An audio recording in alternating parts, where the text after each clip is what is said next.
ఇది పొలాల పండుగ కాబట్టి హరహర మాదేవ్ అని అంటూ టెంపుల్ చుట్టూ అయితే ఎద్దులను తిప్పుతారు. ఒక్కసారి లెఫ్ట్ సైడ్ చూడండి గైస్ ఎంత మంది ఉన్నారు.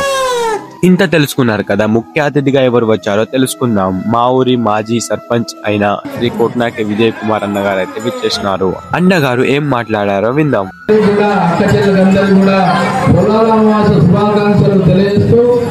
ఈ కార్యక్రమం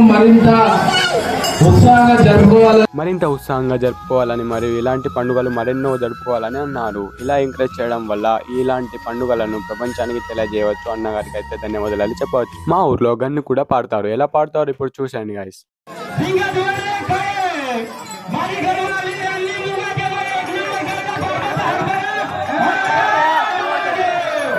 ఇదిగోండి గైస్, అమ్మ నాన్న అన్నం తినిపిస్తున్నారు. ఇది పొలాల పండుగ గైస్. ఇలా ఉంటుంది మా ఊర్లో. మీ ఊర్లో కూడా ఇలా ఉంటే కామెంట్ చేయండి. ఈ వీడియో మీకు నచ్చినట్లయితే లైక్ చేయండి, షేర్ చేయండి గైస్. ఇలాంటి వీడియోస్ మీకు కావాలనుకుంటే నా ఐడిని ఫాలో చేయండి. Thank you guys.